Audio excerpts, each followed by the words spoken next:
Hello, assalamu alaikum, mic check.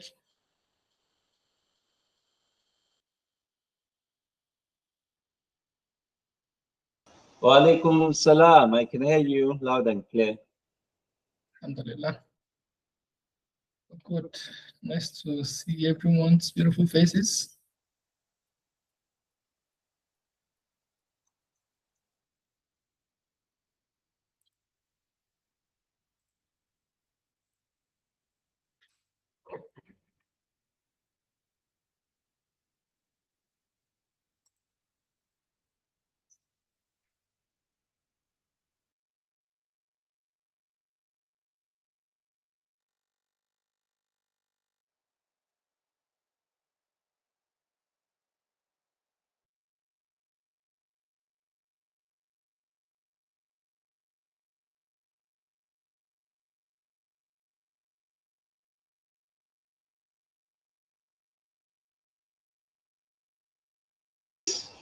Bro.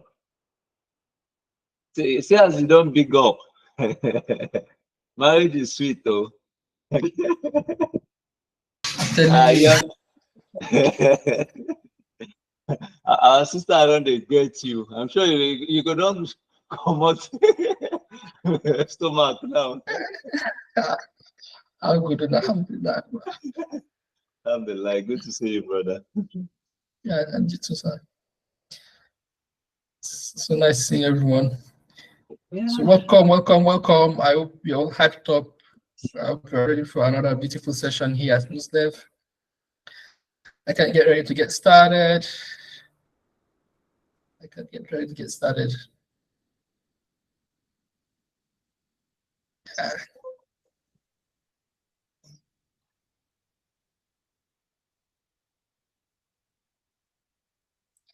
So is our speaker here as well? Let me check. I don't think he's here. Right? I'm not sure. Let me reach out to him. Okay.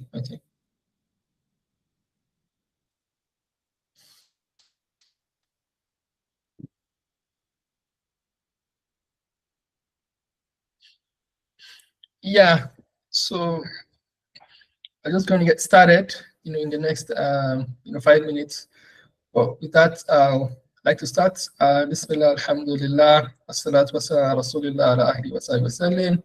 Assalamu alaikum wa rahmatullahi wa barakatuh. I would love to guys to. Alaikum assalam wa rahmatullahi wa barakatuh.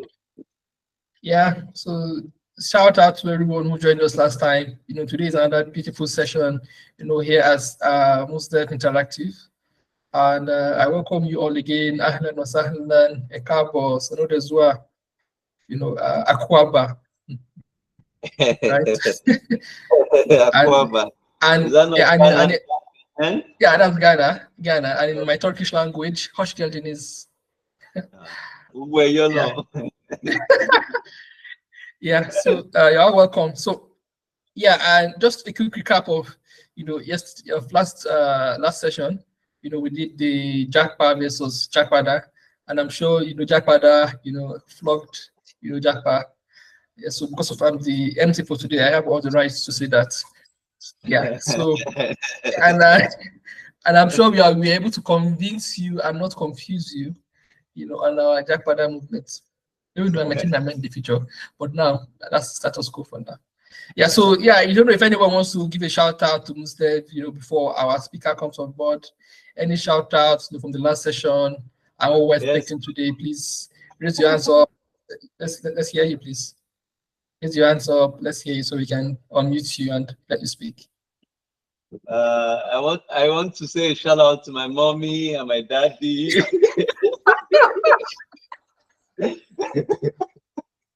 I remember at the end of the year, that was more like what race. Yeah. Congratulations to Daddy Elias and Mommy Elias. Your voice live on Muslim FM. It's on air. Everybody's seen on YouTube. So right. Alhamdulillah. So our speakers around. Hello. Yeah, our speaker is around. Wa alaikum salam wa barakatuh. Our brother Idris, salam alaikum. You're muted. I can't hear you clearly. I think you're muted. Wa alaikum salam wa rahmatullahi wa barakatuh. General Bumbelo. Yes, sir. Salute. Nice catching up with you and seeing you. Yes, Alhamdulillah. So yeah, like just before we get started, like any shout outs, anyone wants to like say anything, based on what we had or what we discussed last time at Muslim, that's the Jack versus Jack Father, or what we're expecting from today's discussion. Please, please, please. You can type in the chat box so I can read as well. Or you can unmute yourself and talk about It's funny this the speaker for today too is anti-Japa. Yeah, back to back. And the host is Japa. Yeah, so back to back, we give them hot. Yeah, so if anyone is not ready to say anything or chat anything, I think we can get started, inshallah. All right, let's get started. So just to quickly, introduce our host for today. Our host for today is Brother Idris Akano. He's an accomplished software developer with extensive experience in the freelancing domain. He has established himself as a top-rated freelancer, achieving the coveted status to being among 3% professionals on freelancer.com, and that is a whole lot. Being 3% out of the many millions that are on this platform is no easy feat at all. And barakallahu fikum and alhamdulillah for our brother. So additionally, he has been a member of the preferred freelancer program, on the same platform, just as a testament to his exceptional skills and dedication.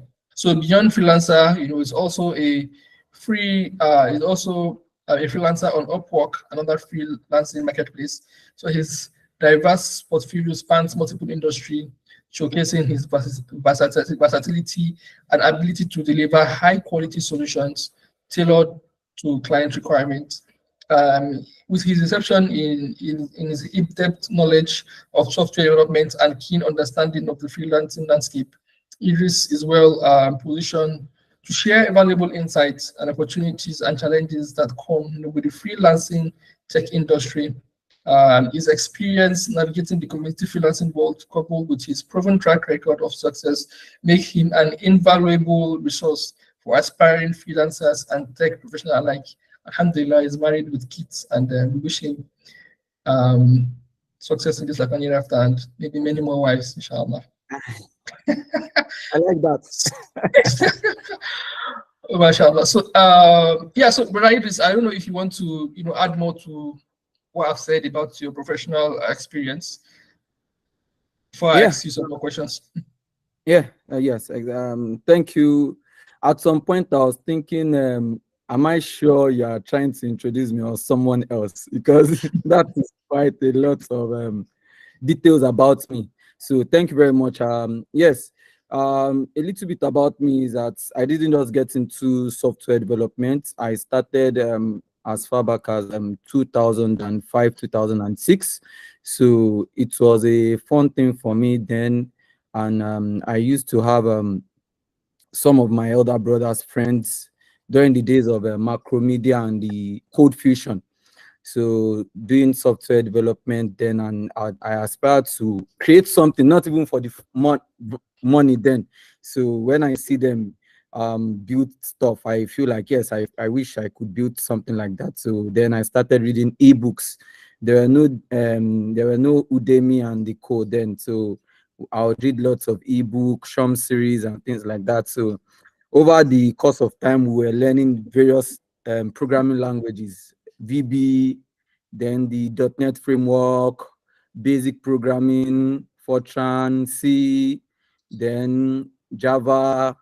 Then I realized that, okay, I was getting more interested in web development. So I started learning the packages for Dreamweaver, the Fireworks, the three main Macromedia Dreamweaver, Macromedia Fireworks, and Macromedia. Very interesting. I think you've come a long way. I'm sure many people cannot relate to all these technologies that have been used in the past. Like these were like the classic software tools that alhamdulillah. I think nowadays people are just used to frameworks and no code. Framework. Yeah. Makes life easier Yeah. and you do better stuff than you would build everything. Yeah. You don't need to recreate the wheels again. So everything is Yeah. existing and you need to build innovation. Yeah. Yeah. Alhamdulillah. So that's that's very nice to hear from you. And just a shameless plug, like alhamdulillah, been able to work with you on one or two projects. Yes, As exactly. a freelancer, I'm like really I freelance for a freelancer, so you can see the opportunities are endless. In the freelancing landscape. So alhamdulillah. So please, like everything in life, it's always good to take down the history part to see where we are coming from, where we are now, and where we are going as well. So I would love to learn from you just a bit about your, let's say, academic background, and as well maybe location background. Like Okay. where did you start from in terms of location and in terms of academics? So we want people to like understand, so the people that are coming from the same background as you, will have that motivation as well to see that once you can do it, they can also do it. Bismillah, let's go. Okay. So like I grew up in Mushin, but not in the very bad Mushin. So but I can say I grew up in a lower middle class family. So I think I had the basic things of life. At least we're not rich, but perhaps my family had a couple of fairly middle class guys. So the exposure were there, not as if we're pride, so lower middle class. So it was fun. Like I said, my brother's friend, all those while we went to fairly good schools, private schools. Then on those days in the 90s, there were not so much private schools, much of government school. So I went to a private school, and over time I graduated secondary school and went to Yaba College of Technology. As a matter of fact, then during the Millennium Bug period, then so nobody had the direction of being a software whatever then. So it is I wanted to be something, but maybe jammed me then. So I ended up in a polytechnic, Yaba College of Technology, which I eventually found as the better option for me. Perhaps if I had been something else and I had it the way I wanted it, it could have been perhaps not as rosy as it is, even though we are still struggling in Nigeria altogether. So in Yaba Tech, I went to Yaba College of Technology, and we normally call it Yaba College of Tension, because let me give you something. When the Unilag guys, when they start fumbling, we tell them that during those days, we had one who normally do their projects for them. So, because Yaba College of Technology guys are the techies, so we're always very good practically. So, most times we did lots of from ND1. So, I wanted to do architecture or engineering then, but because what I had then could not fit in for engineering course, so I went for computer science. So I went for computer science. So eventually it became the better choice for me. So at some point during my ND days, it was as if I was learning something I don't even know if I'll be able to get through it at all. So when I saw guys using flash drive and putting it in the PC, and I was like, wow, this guy could put a flash drive in the PC. I must learn this to know.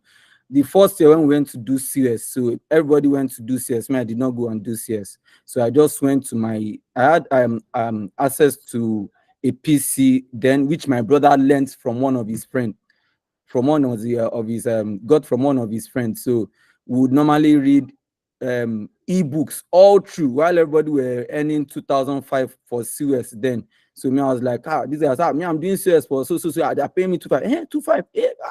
Me, I'll just go with Melo, say, okay, well, let me just learn my own stuff. I was learning. So when I came back for ND2, I became a better guy in the software space, technical space, not software space. So I could use a flash drive afterwards. I could use floppy disk and the floppy drives and the likes like that. So that was how I started. So when I after my ND, I went for my IT.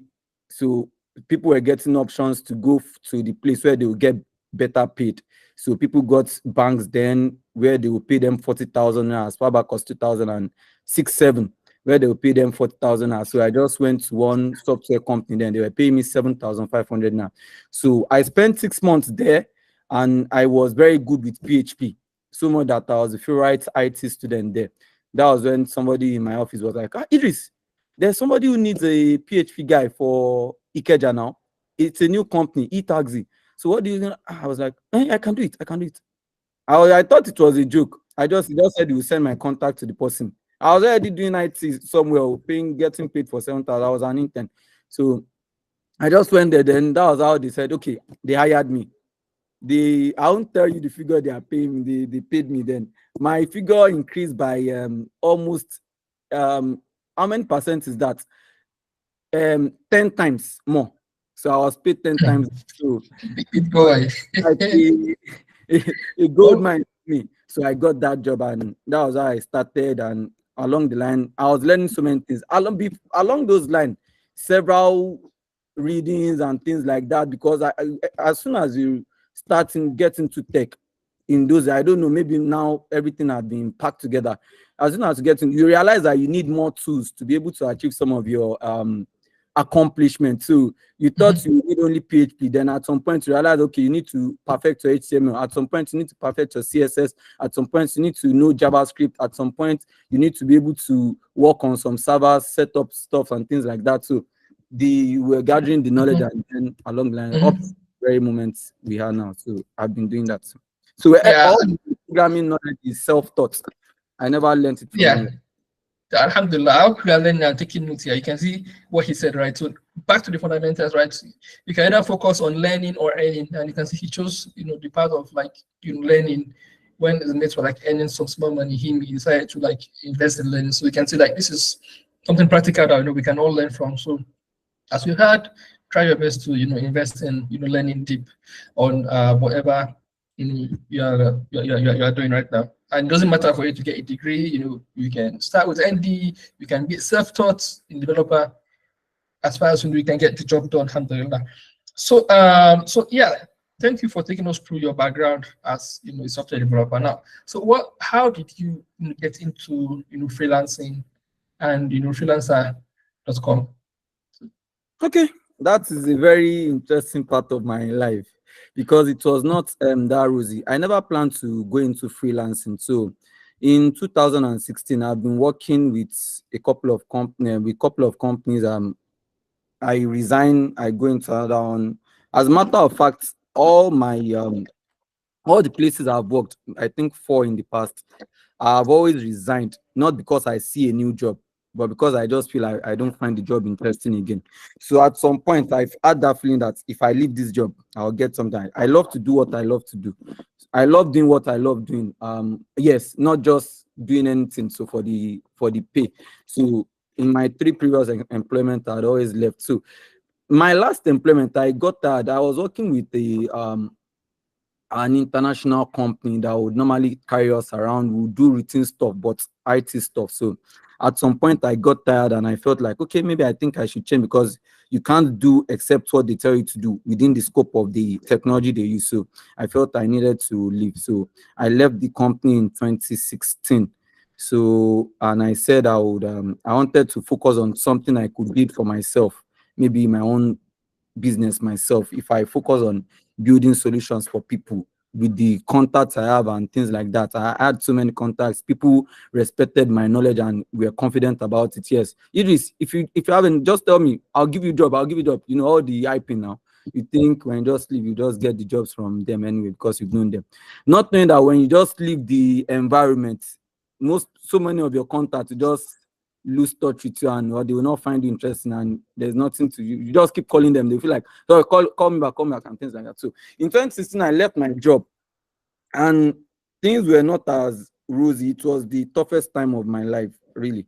So I left it, and I exhausted all the funds I had. So it was so much that I got into huge debt.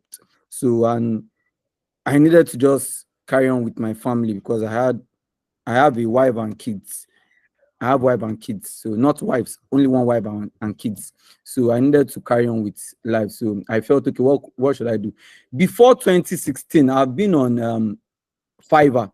I've employed someone to do design for me and some other little stuff. So I've been on freelancing platform, not as a freelancer, but as an employer. So I've been employing people maybe a few years earlier. So at some point now, I feel like there's nothing to do again. All the contacts, maybe I get a job today, in another 3 months' time, I don't get another job. In another 4 months' time, I get the job. I would have almost exhausted. I could not save. So any money I get, I could only, except I was running an SMS business. So I could also use that to carry on a little bit to just fend for the basic things of house upkeep and things like that. So after it became so tough, I felt, okay, let me just try out freelancing platform. Since I've hired people there, let me to try. I have this skill, let me just put there. It doesn't cost me anything because I just wake up, I don't have anything doing. As a matter of fact, again, I normally get job offers, but I reject it. So it was a decision I took, because before I took the decision, I went to one of my brother and I told him this is what I wanted. He said, Idris, he patted me, he said, Idris, me, ni so pe kuma resign, but tough. I was like, how will it be tough? I have contacts now. I have a list of people I could easily call and they will give me job now. These people always give me a chance that they will give me the job whenever I call them and things like that, because there's always IT projects to do, website and things like that. And for a fact, it actually happened too. For like 3 years, it was very tough. I was living from hand to mouth. So until I decided in 2019, I got into, I think 2018, 2019, into people per hour. There is this, it's a UK freelancing platform. I don't know if it's people per hour. So I was there trying to day and night, trying to get a job. I got 1 or 2 jobs. I got about 80 pounds then I think 110 pounds. At the point of withdrawing the amount, they just flagged my account that I did something wrong, and they will refund all the amount I've gotten back to those who paid it. I was like, I cried at home very well. I was like, yeah, should they never get me? So then I was banned on people per hour. I don't know what I really did, but I guess I know what I did then, but I'm not sure. I never knew it was something that would cost me so much like that. So I move on to I think Fiverr. Fiverr was too let me use it, shitty, because you see they were saying $5. People, the place is so rough, and to my own observation, so that was Fiverr. So at some point in time, I just I learned of freelancer.com too. I just said I should try it too. But what I discovered there was that something was consistent with me, was my dedication to go into what I want to go into, not being deterred by the challenges I face of not being able to achieve it all at once so fast. So I got into freelancer. I tried freelancer.com, and the fortunate thing that helped me with freelancer.com is that there is this particular model they do. They call it contest. So a contest gives you a level playing ground with older freelancers, whereby you can see a project, somebody tells you, develop this, submit your design, and they will choose a winner from amongst them. So the challenge with contests is that it's like they don't choose. So a person can post and tell you that he needs a website, a payment portal. So he needs all of you to make your design and see how the payment feature will work and things like that. So you just have to create a model that will be similar to what the final solution that you're going to give the person, and be very fast with it. So imagine 100 persons, 100 freelancers submitting results, knowing that only one person will be showing and will be chosen. So you look at that kind of hope. So eventually he might even respond that, yeah, you have a good design.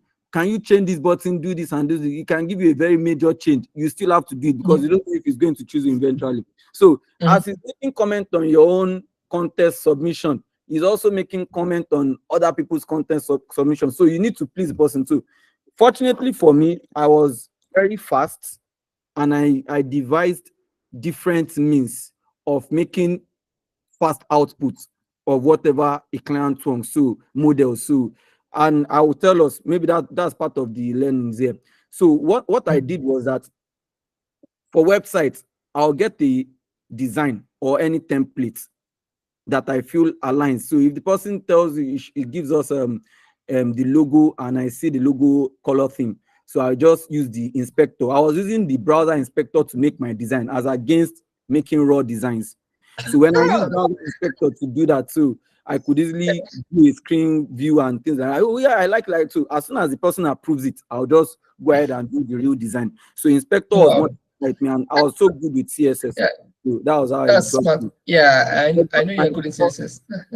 I got my first job with a first payment of $150. It was an exciting moment for me. Then I got another $100. Then I got another one $900 in Ah, Australian dollars. So in a quick succession of about 3-4 months. So imagine all those together. Our exchange rate then was about I think 300 or 300 then. So it was about 1,500. So it was 450. So I could easily just slice those pounds and be able to keep myself up with it. So I then bought the premium paid version of my membership on Freelancer, which gave me a leverage that okay, I'm not a serious freelancer. Because one of the challenge with freelancing is that the admin, the admin of freelancing platforms, they don't want they don't want a situation whereby somebody who is interested in hiring a service of any freelancer ends up with the wrong freelancer, and he doesn't want to come there again. So they prioritize giving the jobs to the trusted freelancers who have records. So if people are complaining that they are unable to break through on freelancing platform, I tell them that if you had one who is running a freelancing platform, would you trust somebody you've known who has delivered a job before, or somebody who is just coming afresh?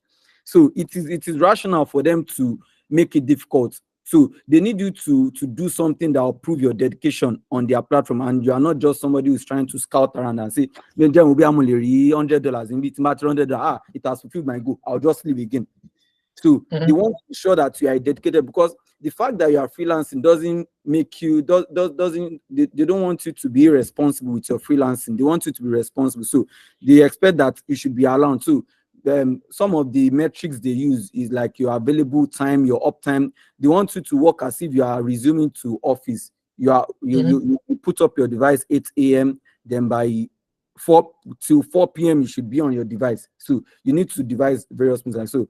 And as soon as I bought the premium membership, it gave me a higher shot. So, and one good thing about freelancer.com is that there's this gamification feature they has, whereby the more you earn, the more ratings you begin to get, and you could even get coins that you use to buy other courses and things like that that will boost your profile. So I was ensuring I get those rewards and making use of it to my advantage too. That was so. At some point in time, I stopped contest. So contest was my entry point. So when I had my foothold, I moved on to bidding on project, because I already have the top that could compete with other better profiles. Jazakallah, that is so much to unpack, and Jazakallah for sharing your insights. As you can see, so let me just give you a summary for those that just come in.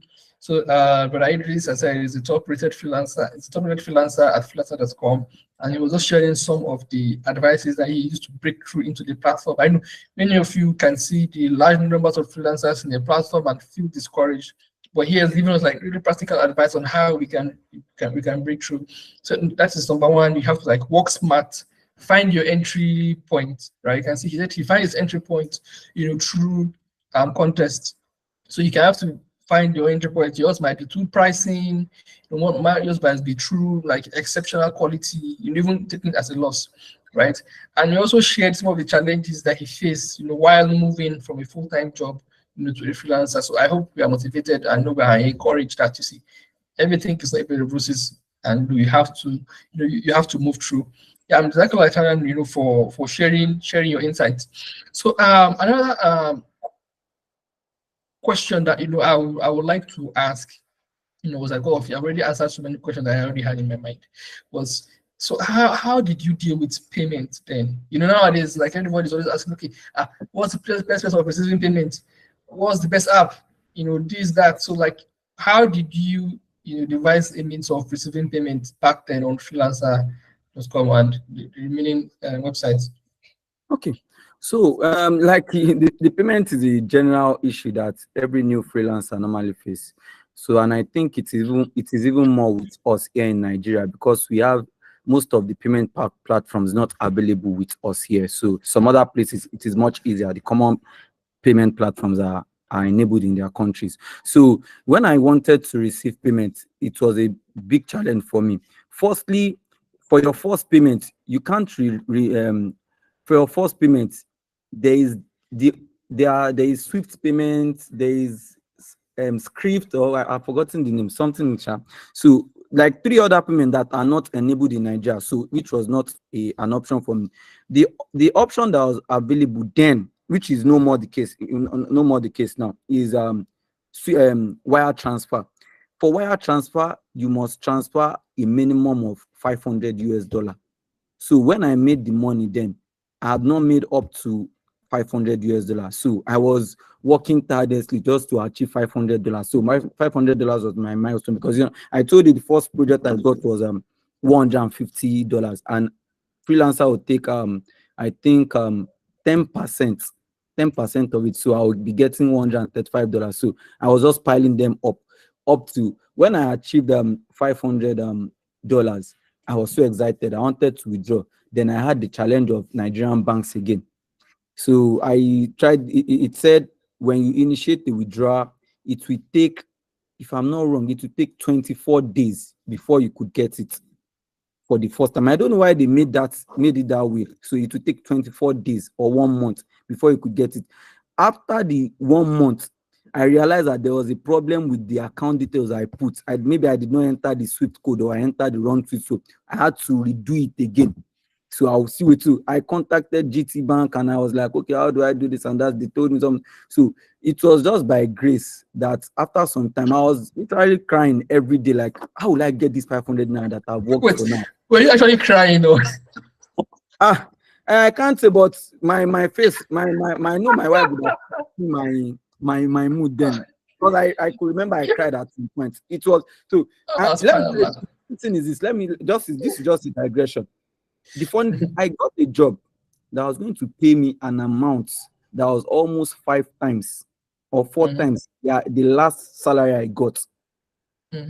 I've done the interview. Somebody even favored them, preferred me, and they were like, okay, resume today.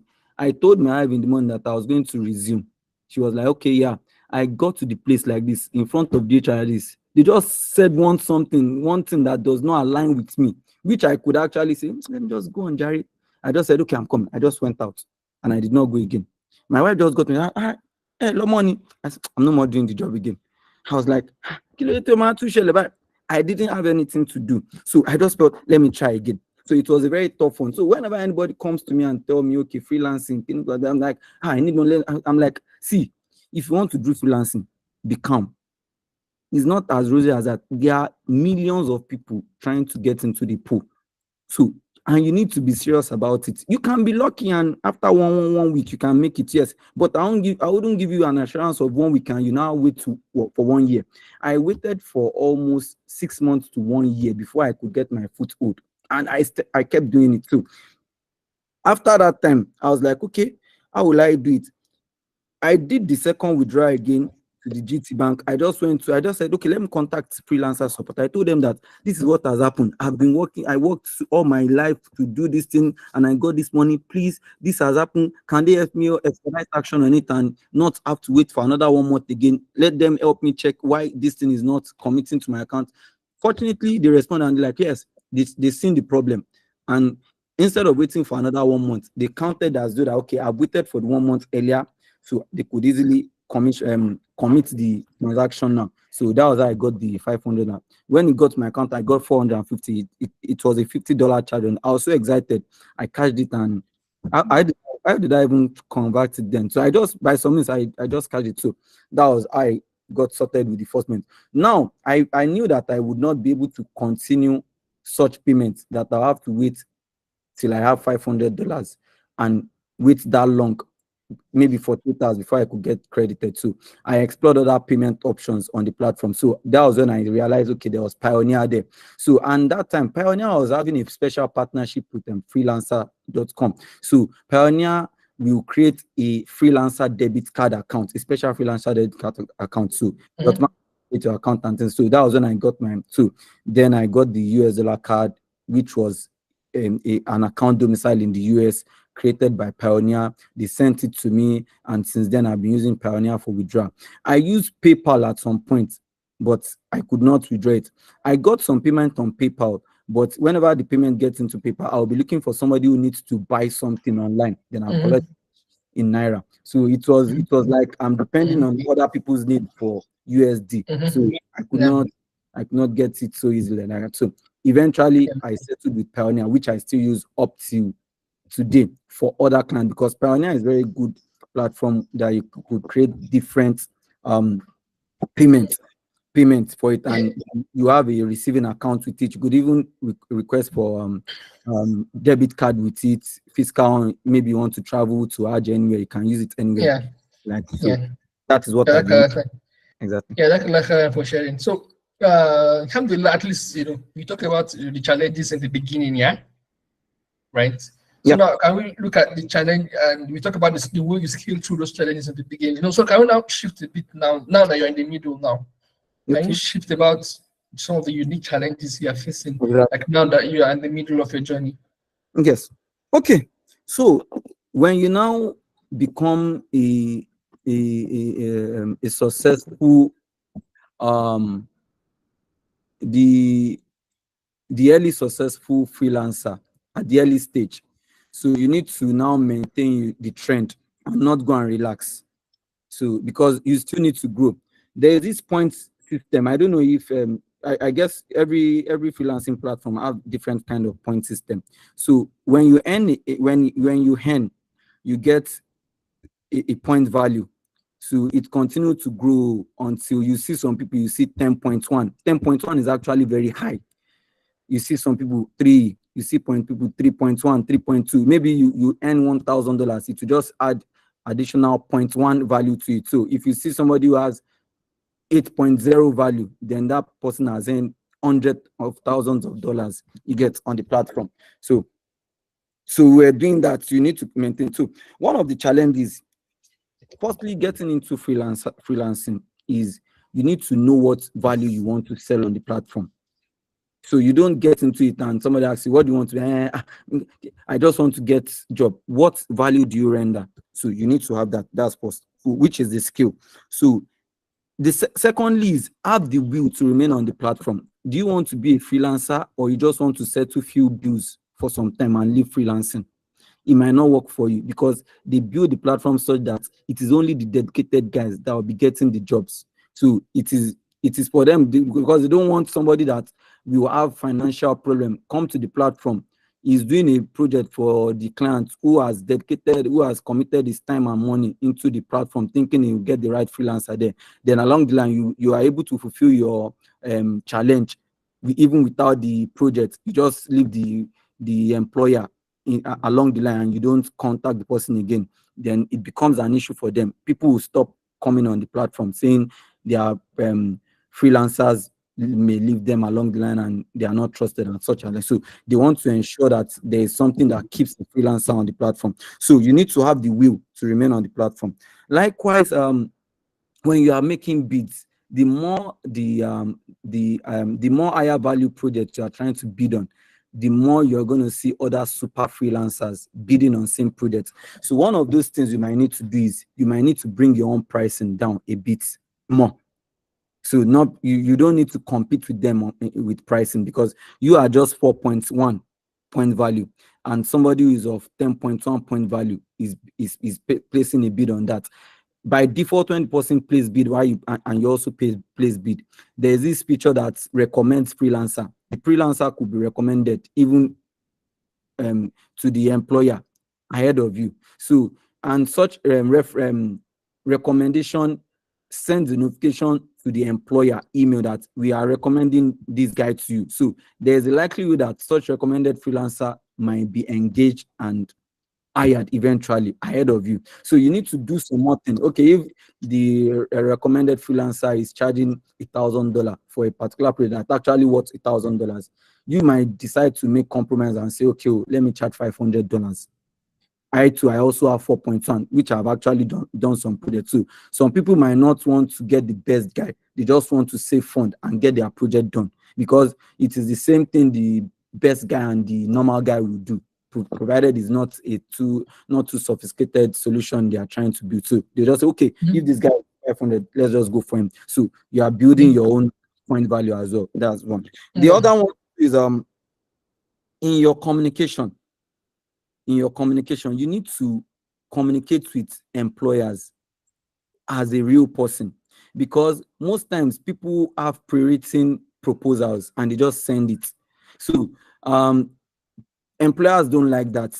They feel you are just, you don't even know what they are requesting. You are just saying you can do it. So when you communicate in your proposal, and you need to be very fast doing that.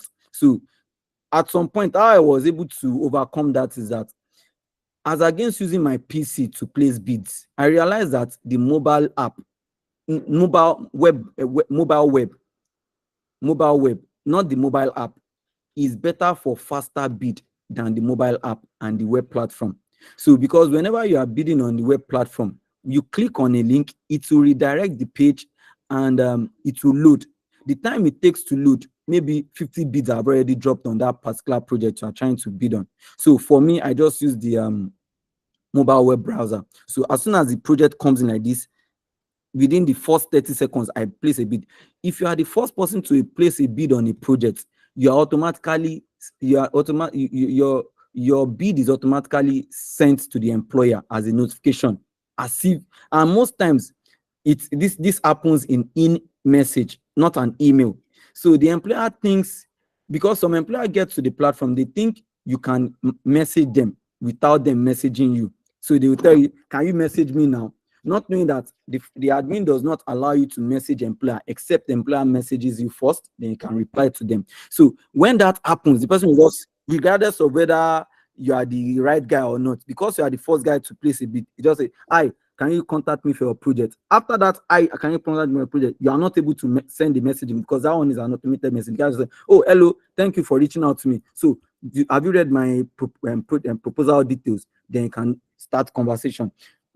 As soon as you start conversation with an employer, you must be sure you use the right words that will keep the employer with you and not go to somebody else. So try to read the mind of the employer from the conversation.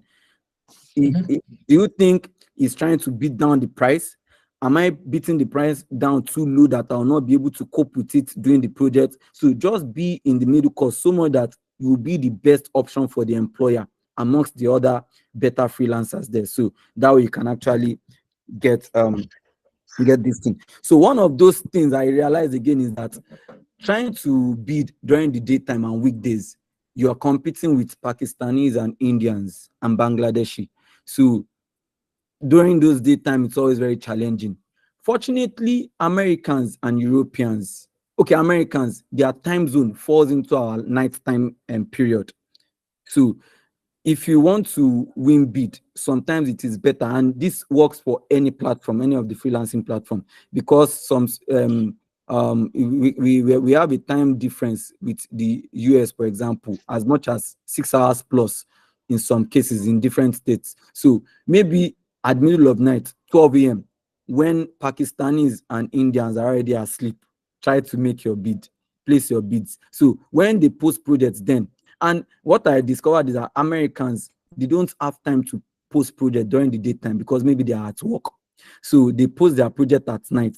So, and at that night time, maybe it falls at around your own 2 a.m. So I stay with my phone, I sleep with it, I wake up in the middle of the night, check if there is any post. I just quickly post. So most times those projects from those regions that I get, so I got it through those methods. So then, guys, this information we are getting here, these are like deep secrets we are not going to get anywhere. I can promise you. I said I've been freelancing for many years, like 5 years. This is what I'm hearing. I've not had them anywhere else. You don't find them on blogs. You don't find them on news posts. But only someone like this, someone that's ready to share with us everything that he knows on freelancing. So if you are missing out, too bad. Tune in again, but I can continue.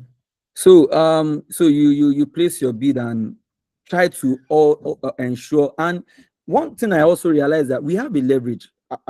We from this region, because we speak better English compared to Indians and Pakistanis. We have people from Europe and America who understand that these guys are very good with the job, and as at some point in time hired them, but they had challenge with their communication. And some of them, they have this bad habit of doing bad development in the background. So, but their projects are always very cheap, very, very cheap. So they can build a very full system for just maybe $300, maybe because the guy just needs something to fulfill his daily needs. So, but at the long run, I've had to attend to rebuilding projects for employers. They tell me about their experience, and whenever they come to me, they get glued with me and like, yeah, Idris, you are so professional. I like your communication. Whenever they are communicating and telling you what they need, try to understand and give them better insight as to how best you can do.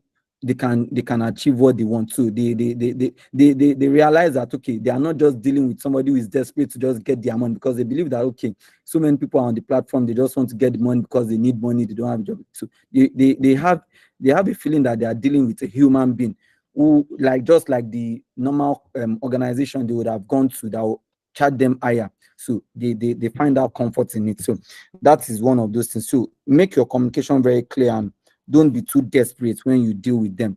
But they can be resilient. Don't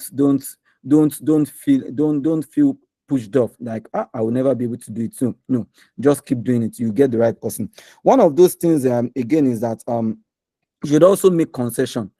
Don't be desperate to get them to pay you.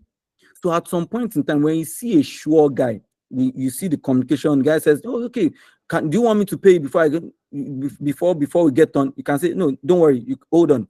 Let me build you a sample." You can just make a milestone. So a milestone is to tell you that that guy cannot run it because he would have deposited maybe $200, and you know that okay, for him to have committed that amount, so he will be able to pay the remaining $800. Just make a milestone and I can get started. It's a policy of the freelancing platform. So don't make the employer have a feeling that you don't trust him. So just say, okay, I'm happy to make all the milestones. Oh, good, great, do it. He does it. He said, or do you want me to release part of it now so that I can? No, don't worry. Hold on, let me get done. So it feels like, wow, a freelancer is not desperate to get the money. So what you are trying to do is the first project to get on freelancer with an employer is actually the smallest you can get from them.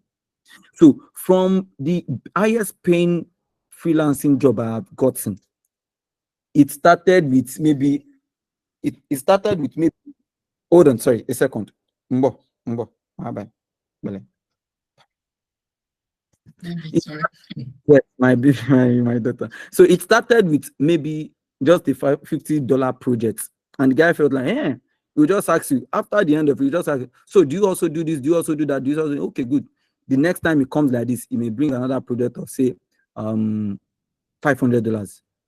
When you do it and he's really happy about it, the first time, the second time, don't even pay attention, especially the callback client, customer employer. Don't focus on the money, he will pay you. Provided he has done that before. So just ensure that calm about it. So when you do the project finish, he sees he like it, he will even give you bonus. Then after that time, he might even ask you that, do you want us to go off the platform? Don't be too quick to go off the platform, because it is not also too ideal. Because if everybody goes off the platform, then the platform wouldn't exist any longer, and you wouldn't have had the opportunity to be there if it never had any profit making in it. So if you tell them that no, it's okay because the platform enabled us to meet each other, so it's good for them to get their commission too. You feel like this guy is a trustworthy guy. So I've had a number of my employers telling that they like me because I'm trustworthy. So at some point, after some time, they even start to put them. We want to start to put 2,000. Do you want them to pay everything? If you need money, that I can say, okay, you can pay it if that is okay with you. Then we'll pay everything, because he knows you are going to come back to him. You are not running away. So you've established a bond with such a person. So establishing that bond is what gives you a long-lasting client. So it is not always about having to do 100 projects in a year, but it's about having, even if it is 10 quality projects. Imagine if you're able to do 5,000 projects in 10 places. That's $50,000 in a year. So you get, so at least you would have made a whole lot of money then. So even it could be 3 per employers and things like that. So we should try to build the real life situation and be humane with the employer. Don't be too desperate about it. So the other one is make concessions. So at some point, when you do a development for your employer, it happens that maybe there is an issue. What normally happens with so many other freelancers is that they always like to charge for everything. If as soon as they get paid out like this, the contract is terminated. So these people feel like, I forgot to tell him this. He will ask for another $20 because he has gotten his OP. He has even given you review. So you feel like can run away. At some point, you can just say, oh, you want me to change this for you? Okay. He's asking you how much is the pay. Just be shoving that aside. Don't do as interested in the pay. Fix it, and you see it's a small thing to get fixed. Don't promise them you don't want to get paid, and you end up doing something that takes a whole lot of your time, and you feel like you don't want to change your statement thing, but just shove it aside. When you finish it and you feel like this is just a little thing, but it is so important to the employer. Now say, how much is it? No, this is complimentary. Just tell them it is complimentary. You are a good guy. Like, wow, a freelancer is giving me a complimentary. This is the way I would have gotten if I dealt with somebody too. The next time you are building bond too, it is key for you to build a bond with your employers on the platforms, on whichever platform you are. So don't make it look as if the only thing that that concerns you both is just for you to get money from the person and leave the person like that. So eventually you get a project and long-term projects with them. So as at now, as a matter of fact, I don't freelance again for the past 2-3 years as much, because I've had quite a number of employers that I now deal with directly now and things like that. So even though on the platform, I still make my subscription. I make that as though it's just a way to tell them thank you for getting me started. So I still make my subscription on the platform. But I got a project there now. It's almost a year or 2 years ago. So I don't, because I have enough. So it has actually afforded me to also start my own business. So I have my company, which I also run some services, get local jobs and things like that. So I have the needed funds to get things started. So it's actually a leap for me as against trying to compete without any backbone as such. So make concession. The concession is very, very important. So so whatever you are going to do, don't raise any red flag with the client, so that the client doesn't feel you are going to scam him, or be on time and target the off-peak period. You get, so communication and comprehension. So most times employers come to the platform, they don't even understand what they want, but they want to get something. So try to understand them. Don't be desperate to say I can do it. Tell them, okay, have you set up a staging environment? Tell them due diligence. Let them know. Oh, they will just say, oh, thank you. Somebody worked for me last time and all my database got wiped off. Okay, I know I wouldn't work on the live server. Can I say, okay, do you want me to set it up on my own staging environment? I have one, I'll share it with you. You feel like, yes, I think I'm finding guy more comfortable to work with. He has everything. So that's how you keep guys. So as I continue to work and I began to increase in my point, I got so much, and there at some point I was top rated 1% for specific skills. I was top rated 1% for PHP jobs. The platform is a platform of 50,000 users, maybe 10 million freelancers, but I was the top rated 1%. At some point, I was the top rated 2% on general skill. So it was actually top rated 2% on general skill, but for specific, top rated 1%. So, and I got to the peak of it. They enrolled me to the special community that whenever they want to release a new feature, I'm part of those who are notified to test and things like that. So it's a good trend and a way to grow. So freelancing is a good way to start, and it will open you to several exposure. Because in freelance, when I freelance, I touch several technologies. It charged me to be able to touch the various technologies. I built several e-commerce platform, e-commerce, Shop, Shopify, WooCommerce, WordPress, several. Yeah, yeah, I get. Mashallah, so much to unpack. Like I can't even count the amount of source I pack. I know you have so much more to see, and I know you can still hold them down. Maybe we're going to answer them in the question, or maybe you can share some of your notes with us, at Muslim, so we can paste it in the group and share it on some of our social media channels. So Jazakallah khairan for just deep insights, on your challenges, in the middle, and how you navigated the challenges. As I said, these strategies you are teaching us here are something that I'm not going to get on YouTube or any other channel, and Jazakallah khairan for that.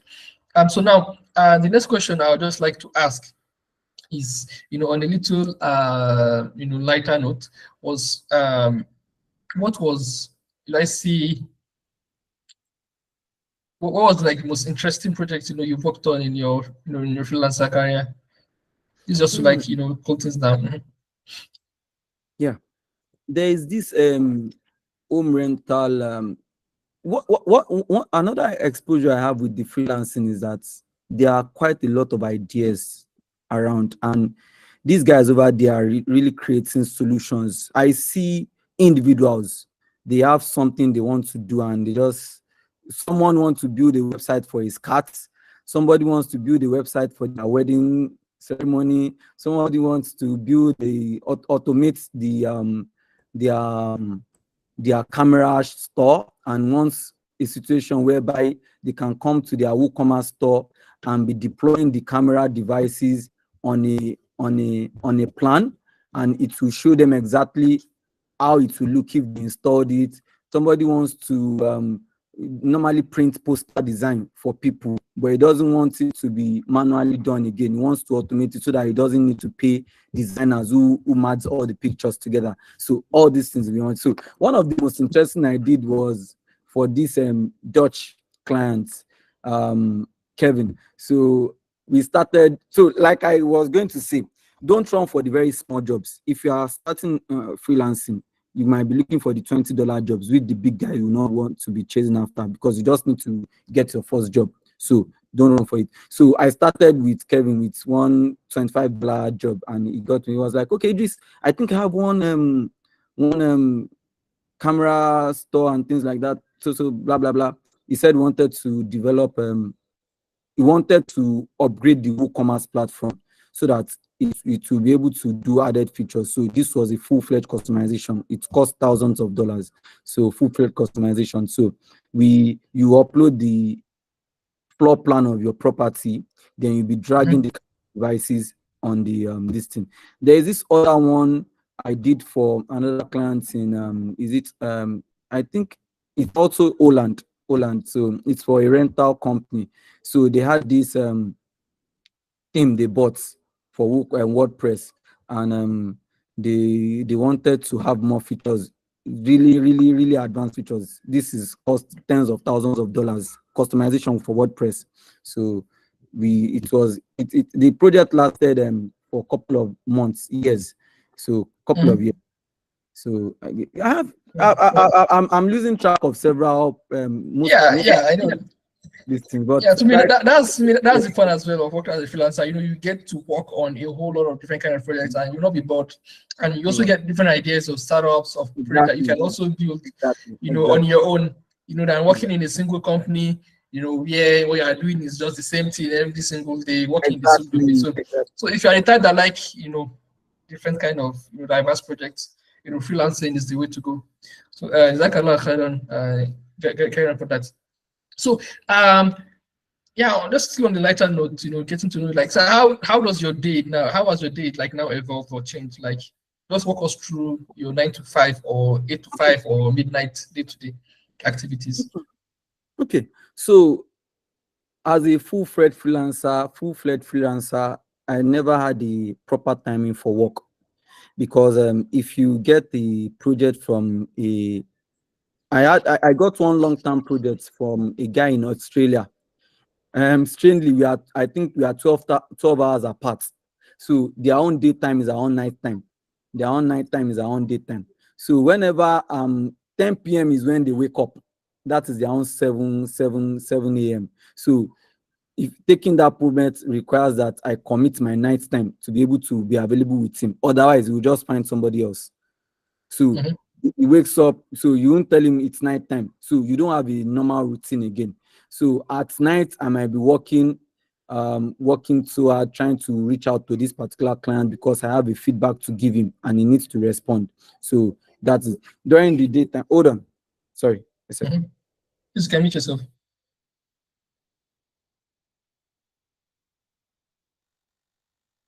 Yep. So I hope you're having fun. Please. Yeah, if you can put on the thumbs up, the hello button, or any smiley that you love, please tap it.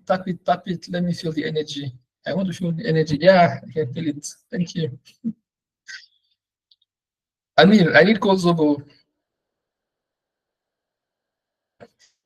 Don't worry, it's coming up. Okay, yeah. but for you to be able to get one, you need to tap your screen 50,000 times. No thumbs up. Yeah, thank you very much for the thumbs up. I'm feeling loved and I'm really enjoying this. Yeah.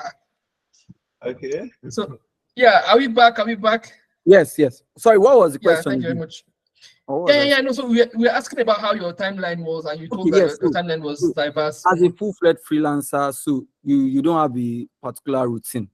So if you are working with American guys, maybe your afternoon time when you think you want to maybe evening time, early evening time, maybe 5 p.m. That is when the guy is available. So you need to, your timing must align with your employer's timing. Otherwise, they'll think you don't have the capability to fulfill their needs and they will find somebody else.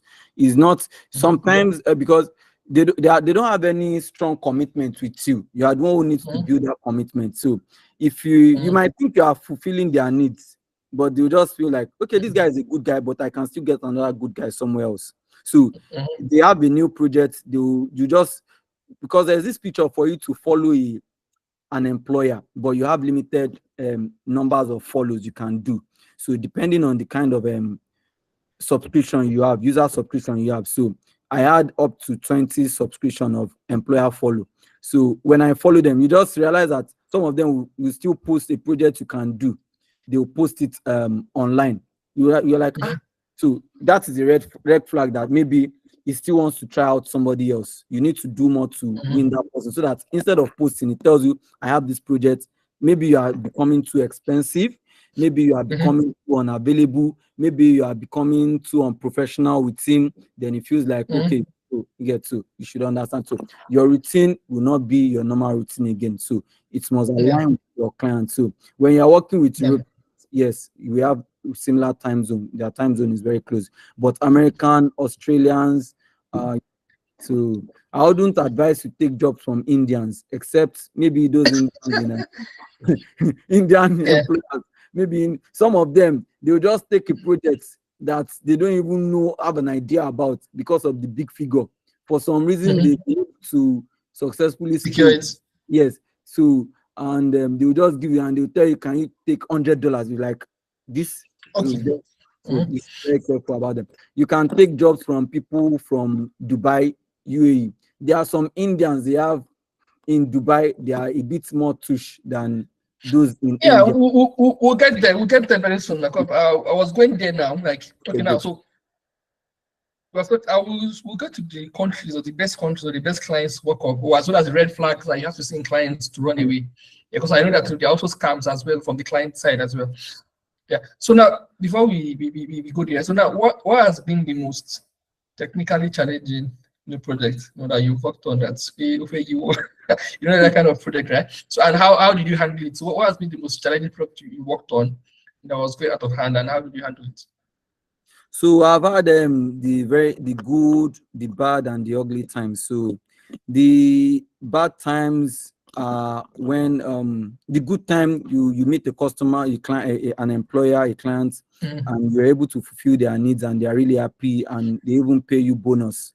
You get they even pay. So those are the good times, and you feel like, yes, this is a good job done. I'm expecting to get more job from the person, so I'll follow the person.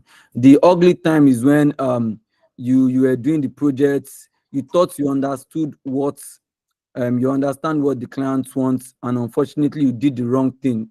The client got so angry and he just paid you in annoyance. You could not even, he just paid you and left. You know that that is the last payment you're going to get from that kind of client. And hopefully you never lost your money. You never raised a dispute and requested for a refund. So that is the ugly time. The bad time is when you did a project and the thing got so messy and it had to go to a dispute whereby the freelancer admin will tell you that, do you want to proceed with the dispute or you want to resolve it with your client? If you proceed with the dispute, you need to pay a particular dispute fund. And most times when there is a dispute, in most cases the employer normally wins. The employer normally wins. So they will check out. And the bad thing is that when you've had the communication along the line of communication and you share any personal information that is contradictory of the platform's rule, Policy. though you never policy, even though you never explored it, they will use that against you because they cannot chase away their employer. They can only chase you, the freelancer, because it is the employer that is bringing the money for the platform. So it is quite clear and rational for them to put more armor on the freelancer to be more professional, because like it is normally said, the customer always right. Yes, you get. So so that's it. Yes. Yeah, so that's very nice. So now I know now we're getting towards the end, and I would love people to also ask some questions. So please, if you have questions, please just hold it in your pen, in your notes, in your draft. So, and inshallah, in the next 10-15 minutes, we're going to go into the audience question and answer. Right. So the question I have next is okay, now what are some of the best, let's say, countries or regions to work for? Is it the Americans? Is it the Europeans? Is it the Asians? Is it the Arabs? So, what are some of the experiences you've had, and that you think that make up the best freelancing client as well? Okay. For a fact, Americans are amazing people. There's a reason why people jackpot to these people, because for a fact, let's put all sentiments apart, religious sentiment and everything apart. These guys, they have they work with a standard ethic. So, and they're always willing to pay. So, and if you piss them off, they'll just say, sorry, bye-bye. The last one like this, there's nothing, you cannot beg them for God's sake. They will not hear. You get. So Americans are very amazing people to work with. So if you get an American guy, they pay very well. Because in their country, all these services they post on the platform are much more expensive. So you can say maybe they get a project that would normally be done, maybe it's a basic site, you can get paid for $5,000. They have to pay that, but on platform they say okay, they will do it for $2,500, which is still relatively high for us. So Americans are so good. After Americans, but there's not so much of them to deal with. After Americans, Europeans, Germans, French, they normally pay. They normally pay. And Britons are also good. Yes. So they normally pay. So, but the fairly good ones are the Middle Eastern guys. Maybe people, clients from Saudi Arabia and Dubai. Yes. But for every other place, don't get clients from China, don't get clients from India, don't get. I've done a project with an Indian guy who stays in Dubai, and it was a very relatively big project then, which actually one of my big projects then. So at some point in time, I just lost contact with him. So, but don't get projects from Indians, don't get projects from Pakistanis. Most times they are the freelance, because what happens is I think the logic is this: those countries with so much population, they have enough resources that could even pay them less than they will get on the freelancing platform. So there's no need for them to come on the platform. If you see a Pakistani or an Indian that is coming to post a job, perhaps is also a freelancer trying to capitalize on the desperation of another freelancer that is just coming up. You get. So most times. So, but what I realized with the Europeans is that they don't even have those resources, but they have so many projects to execute. Same way with Americans, there is a lot of projects for them to. An average American has maybe typically 5 IT projects is executing with his small businesses, with his small business rather. You get, he wants to build a website for his small cat job, where he sells ice cream. He wants to automate something with it. He wants to build a website for his wedding. He wants to build a website for his grandma's 100-year-old anniversary and things like that. Normally have lots of projects. So there is a saturation in their climb there. So they normally come to that plan. So whatever you are going to charge them is not as much as what they would have been charged locally in most cases. So that is why. So Americans, Europeans, then Middle Eastern guys. So they are the good guys. Yeah, I know we've spoken about for a lot of things, and there's still a lot to speak out. So shout out to the Americans, on those days. Yeah, yes, are doing very good. So the next, what about Canadians? Yeah, let's say for them, are Canadians good people? Yes, Canadians too. Yes, yes, Canadian too are good. I have a couple of Canadian clients too, and they are also good. But maybe they don't pay as much as Americans. They don't pay as much as Americans. Those people that also pay much in Europe is Danish, Denmark, Norwegians. They normally pay well as well. So and you don't need to make it look as if you have deal with them with your head high, so that that you have so much confidence. So they see you to be very professional and they will respect you so much. So yeah, thank you very much. Yeah, alhamdulillah, we spoke to a lot of things. Yeah, and now now we spoke about the beginning, the middle. Now we're going to the future, right? So now, what do you think about the future of freelancing, especially like the skills, right? So do you think AI is going to replace freelancers? And then what are the best skills for freelancers to learn nowadays? If you are going to join freelancing in 2024, what are the skills that you think people need that you can outsource? Yeah, let's go about that. Yes. For me, the future, I think the future will not come in a heartbeat. It will come in phases. And for anybody who is on top of his game and not just relaxing, lounging like if there's no future, it will not catch you suddenly. So for now, I feel with freelancing, AI will actually help your freelancing. Because recently I realized that now I'm even doing server administration full-fledged. Something I would have paid somebody to do. I'm now doing server administration full-fledged with the help of AI. So we need to maximize our usage of AI to be able to achieve several things, because we have the background knowledge of IT. So we know the paths to take to be able to achieve some things with the necessary tools. As a matter of fact, there are several illiterates around tech all around the world that are still in need of. They don't even know how to use AI. They don't even know how to ask ChatGPT the question. So you could actually solve a lot of problems that you never even thought you could solve with AI today. And those guys will call you and will tell you they need this and that. So you help them out too.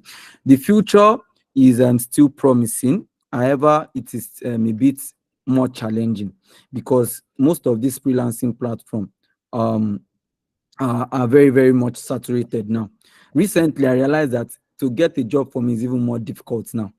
So that was why I left the platform. It has been very difficult for me to get new job. Maybe because I don't spend much time on the platform like I used to before, but I felt I have almost 8.0 points mark. So I should not. So the funny thing is that sometimes I just want to get the small job of maybe $200 and $500 to just hold pockets, but they will not show me those products. I feel like I'm too big for that. So when I now go to the midst of those $5,000 project and $10,000, I meet so many other veteran answers there. So you are now slugging it out. So at some point I realized, okay, I don't even have all the time to do that. But if you are a fresh freelancer, an upcoming one, you need, when you put all those dedication with the right tool, I think, but it is more challenging now, because like now freelancer.com, when I got on freelancer.com, the platform had maybe about 30 million users. By the time if I check it now, it is almost about 50 million users. So it is even more difficult now to get more freelancers everywhere, because everybody are now exposed to the fact that they can freelance. So it's becoming more challenges. But you don't need to, when you go to the market, you don't get distracted by the noise. You get focused into what you want to do. So just do your, be dedicated. So you resume in the morning. You place your bid, try to communicate, look at every means of self-service, do contests, do this, do that, explore everything. So along the line, you can find smaller stuff to do as well, so that you don't just keep yourself less busy while you are waiting for the next project. So when you get the project, maximize it and try to build it. It doesn't cost you too much. You can also buy a premium version of the so it tells you, give you a leverage, telling them that okay, even before you end a project on their platform, you've already made a payment. It means you are really serious to be a freelancer.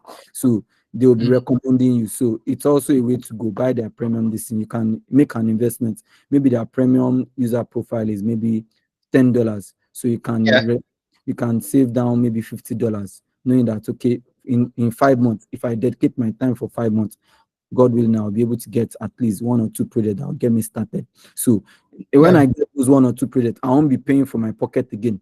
I would have recovered my $50, then I can be paying future subscription from those payments. So I will just ensure that if I'm paying subscription, I must get back my money on the platform. So getting back my money on the platform is ensuring that I'm diligent on the platform, being to time on the platform, and be able to bid on projects, so that I'll earn a new project, to get the new project employed to earn more money. So thank you very much. We are going to go back to the audience now and get some questions, inshallah. We've had a beautiful session so far.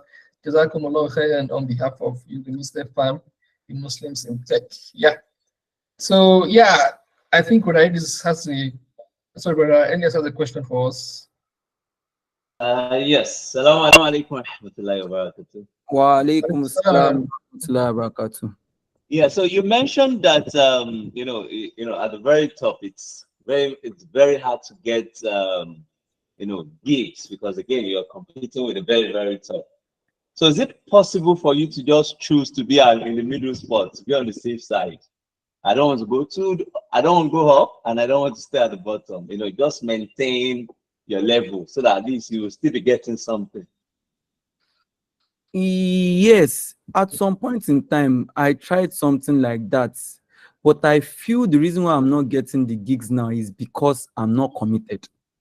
So commitment is very key, because I could remember then I spent hours on my phone. It almost even cost people could not understand what I was doing, including my wife then. So we had little disagreements. It was like, I'll just be staying on phone, I'm doing nothing. I'm like, maybe she thinks you are doing yahoo yahoo. She was like, so she would just see me. She was like, Abu Khalid, every time. My phone is always beside me then. So I can just pick up 12 a.m., look for the projects. I don't do that again. You get, I don't. So I think I'm not that committed. It's not that, because if I can decide to not go and pick projects amongst the very expensive projects, and be looking for the $50 project, $20 project, because most times the $20 project will end up mature into a $2,000 project for you. So don't be deceived, because that guy posting $20, maybe he has a problem on a very big project. He wants a quick solution. He just say, okay, let me just find somebody, I'll pay $50. When you solve the problem for him, now tell you the bigger problem he's been having. Oh, actually, this thing that I'm trying, you solved for me, somebody built it. I've even been meaning to build a new one. Can you build a new one for me? Oh, how much would that cost? $12,000. Oh, can you take $10,000? Oh, that's how you get it. But you open up with a 25. So sometimes you just go for the very small project and consistent about it. So commitment is very, very key. I think that is what has actually affected me. So I guess. So is it possible, just thinking as a workaround, for someone to employ someone who will be on the job to look for those gigs?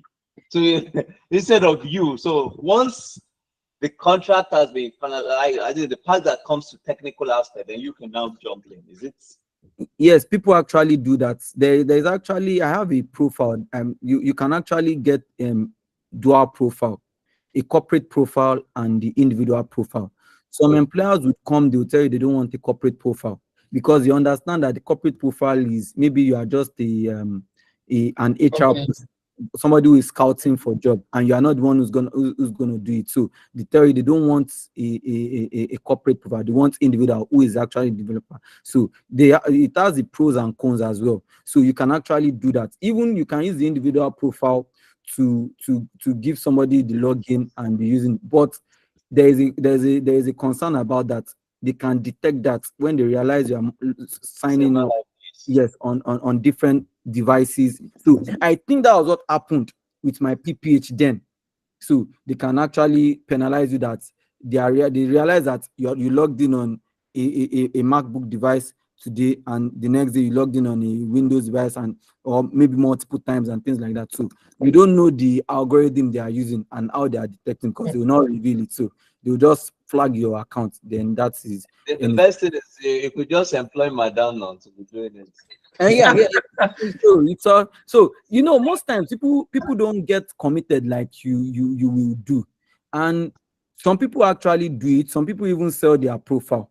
You get, so which I may not subscribe to, but some people sell their profile and say like, I've not logged in on freelancer.com for a long time now because I don't. So sometimes I just log in and I try to make a bid, place a bid, and like, yeah. So they keep messaging me every day that I should do one subscription. I'm not interested because, yeah. So, but there's quite a number of ways you can actually. But I feel the major challenge I have is the. So I think Yeah. that. Yeah, thank you very much for answering that question. So for me, I don't know if any other person has a question. Please do I ask. think there are questions in the chat. Okay. Yeah, but I think the question asked is, yeah, are there Questions. opportunities? Okay. So one asks that What please, Nigerian document? okay, what Nigerian documents can one use for proof of address on freelancer.com? Yeah, what Nigerian document you should, whenever you have any challenge, don't hesitate to contact the support and ask them. You get, they like communication really works in most cases. Most things that we think is very difficult, they are actually easy to surmount. Like I mentioned that when I tried to withdraw the first time, it took 30 days and the thing had a problem. So I needed to go through another 30 days again. I was like, do I just said I should contact the support, and I spoke to somebody. They're actually human beings too, and I was like, please.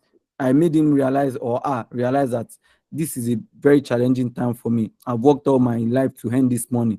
Please, is there a way to go around it and things like that? So you're like, okay, I'll escalate it, and they escalated, and they just told me in 2 days time they will withdraw the money for me, and I will see the alert, things like that. So that worked too. Always communicate them. I think they use um your any utility you have here. Mhm. What they want, maybe they would have Mhm. also requested for some other documents too and things like that. But Yeah. So the yes, next question. ask them and tell So them, ask them and tell them the one you have so that they can tell you yes or yeah. no. So the next question is: are there opportunities for marketing gigs on this platform aside from development and web design, web development? Yes, I saw somebody on the platform who does, what does the person do? Virtual assistant, a Nigerian. That is one person I saw that was ahead of me on the platform. The person had, I think, almost 8 point something. I was like, yeah, just doing virtual. And I looked at the history of his project. I saw these are not common things that everybody does. So yes, Mhm. if you can do it very well, you can meet people online, but be careful. There are also lots of scammers on the platform. Mhm. They will tell you they want to market a product somewhere. Can you help them market it in Nigeria and things like that? You can be fortunate and you meet a true a real employer. Then you can. Yeah. They are not so much like other Okay. products. Yes. Yeah. So for a freelancer now, which system do you recommend? Windows or MacBook? Organa did not give me. Maybe Windows, because of course. I was, Windows. when I transitioned to Mac, I started getting more gigs. So maybe Fantastic. So you can hear, okay, you can switch to my book if I'm can you looking do for. anything by window or Mac? Don't Yeah. worry. Yeah. Yeah. So another question is, Yeah. so another question is, so we didn't even, we discussed a lot about Nigerian projects, or local freelancing projects. So how do you feel about the Nigerian freelancing market? Yes, I even on freelance, I met quite a number of Nigerians to which I did jobs for, and they were excited, like, "Oh, you're Nigerian?" Yes, yes. So I even did a project for a couple of them that are actually Nigerian. So they pay me in dollar, and I still Uh, withdraw it back. So so, we do yeah. that. But I don't think there will be much of them now again because of the exchange rate, because nobody would want to do that. So yes, there are also Nigerians on platform. Like I mentioned, I also paid some freelancers online too. And at some point, I think I had a Nigerian too at some point. So that was, yes, Nigerians too are on freelancer as employers. Yeah. So yeah, I think Rukayat, you asked, what's the secret of getting jobs even with the bidding competition? Maybe you have to like rewatch the whole video again. So I think you have discussed about that. So Ramon has just asked that, how do you avoid being gypped on the platform, like when you post a project? That is important. Yes. Yes. So um how to avoid hold on a second. Okay.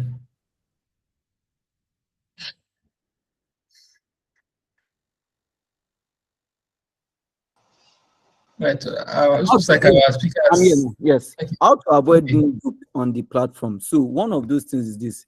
See on freelancer.com, which I believe also Upwork and the rest of it, they also have it. You need to check the verifications, payment verification, email verification, and profile completion verification. So the most important one is payment verification. Any employer that has committed money on the platform before is a real employer. But the easier one is to get email verification. There are lots of fake emails there. So if you see only the email verification and everything is this thing, and you are now saying, I want you to do my project for me, $1,000 and $5,000. What project? Somebody will not be ready to commit even $500 on a project and not put details of such project there. You get, so you see it will just be ambiguous and not clear, or just not so much detail. So you see that's a red flag. So if you for no reason should you, because I still wonder how people get dupe. May Allah not make up get dupe. Sincerely, I still wonder how people get, because for no reason should you pay money to get a job. Even if it is legit, then it is like, you are trying to pay bribe now. I'm the one who is looking for a job. I don't have a job. You are telling me to pay money to get job. So people will tell you, that you need to do something. There's something wrong with their payment and things like that. You would have seen this one is not serious. So the profile verification is very key. So if it is not clear, bid with caution. Some people, they are trying to solve a project in their company, maybe in Europe or America, and they are so much pressed. They just go on the platform without even committing anything. They just learn project. So don't think because if you are not verified, it is definitely not true. Some are actually real. So what you just need to do is place your bid and deal with them with caution. Open your mind, open your brain. Be sure that, is this communication, does it look real? So you can, what you just do, as soon as the person wants to say, okay, please, can you make a milestone so that we can proceed? It's part of the platform policy. Okay, you can ask how much milestone upfront payment you need to do. Okay, any amount, even if it is $50. For the person to have entered his card details and committed $50 for a $1,000 project, you can go on with the project. You get, to there's a way you ask politely for them to commit milestone. So, and the milestone is not for them to release the money to you, it's for them to commit it on escrow, so that the money stays with the platform, and whenever the project is done, you can either add or release that one to you. You get, to may always request for milestone before you start any project. Don't be desperate and tell them, and I did lots of project and the person is not paying. No, even if it is $50 out of $10,000 project, it's a commitment.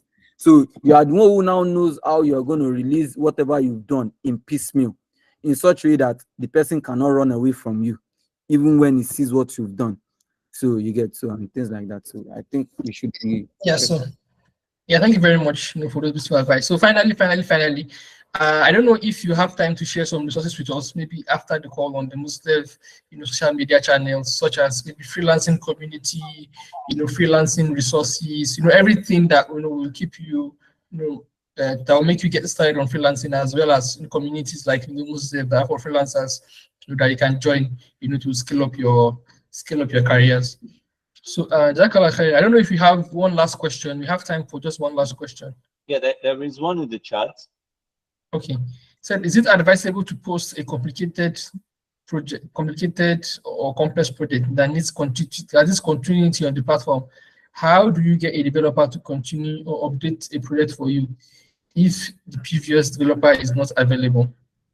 Yes, that is one of the challenges with with what generally employers have with freelancers. So you need to create a different narrative of the kind of freelancer you are. Like let me tell you now, I have quite a number of clients now that I've been using for almost 4 years, that I got from freelancing platform. So whatever they want to do now, I have one with in Denmark that anything he needs to build. This guy, he built several platforms. He does several things. So he's just a single guy and he does several businesses. He has several websites he's managing and making money through it. I'm his go-to guy for it. He doesn't go to the platform again. He just discuss with me, then he pays on the platform. At some point, I just told him, okay, you can pay directly to me. Now he pays. Even when I want to do the job, he just pays me even before I start the job because he's confident. He can sleep and open eyes. Sometimes he has problem. He tells me he wants to do this. I do it for him. I tell him, no, don't worry, Casper.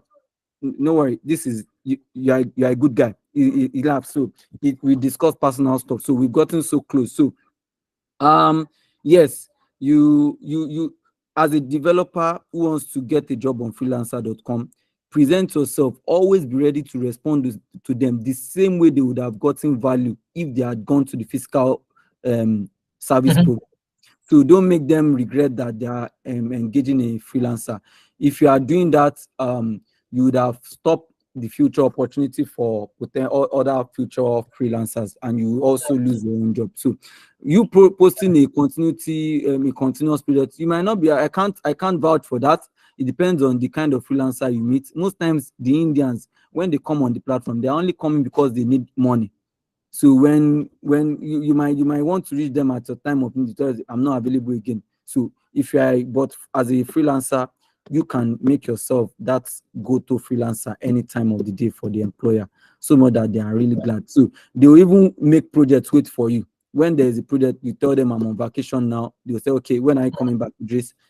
When you come back, they'll bring it for you. They won't go to another person because most of them, they've had bad experiences. So, and Mhm. sorry, lastly, the most interesting employer to work with is that employer that has had bad experience. Yeah, I think we lost his network. We lost him to network. Maybe he's going to come back soon. Yeah, so alhamdulillah, Rabbil Alamin, I think we have almost come even to the end of the program. So, and I'm super happy about what we've learned today. So please, anything that you learned also, you can share in the chat box, before our speaker is back. And if you have any words of encouragement, for Muslim also, you can share in the chat, or you can, put on your mic and do a shout out. So I think you're on mute, brother Idris. Okay, sorry, let me round this up. So the most interesting employer to work with is an employer that has had bad experience with other freelancers before, and he needs you to do a cleanup. If you do a good job for that person, he wouldn't go to any other person again and stay with you forever. So let us always try to mend employers' wound with our expertise. They will always stay with us, and we will enjoy them very well. Thank you. Yeah, Zakara Khadan, thank you for the beautiful session. As I've said,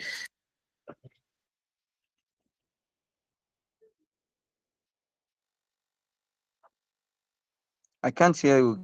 You are mute. oh, You are you're mute. mute. Sorry. I said Yeah, I said sorry. Thank you very much for that insightful, last words. I said, can we smash the thumbs up button, the smiley buttons, and as well, brother Idris, can you share some of your contacts, maybe on LinkedIn, your personal company website, so that Yes, we sir. can all like we can follow you and we can ask more questions, and in fact, Yes, we can even give you some freelancing jobs as well. yes, and don't forget, and also we are getting close to Leia. Hopefully, you can share Leia RAM for us on the Wisdom platform as well. Yeah, do give away, do give away, do give away. Now, so Jazakallah khairan, we have come to the end of the session and we are tired. I really learned a lot, and definitely I'm going to, scale my freelancing, career as well. So, thank you very much to everyone that has attended. Thank you to our Amir and the other, organizers that have worked in the back end, to make this event yet another successful one. So I am your host today, Samad Bello, and again we have Brother Idris Akano as the guest speaker today. So inshallah, till the next session, we're going to meet you again and discuss another exciting topic, on Muslim Interactive. سبحانك اللهم وبحمدك أشهد أن لا إله إلا أنت أستغفرك وأتوب إليك. And over to you, our Amir, for any closing remarks. Yes, thank you, everyone. Do have a lovely day. Assalamu alaikum wa rahmatullahi wa barakatuh. Wa alaikum assalam wa rahmatullahi wa barakatuh. Um, cheers.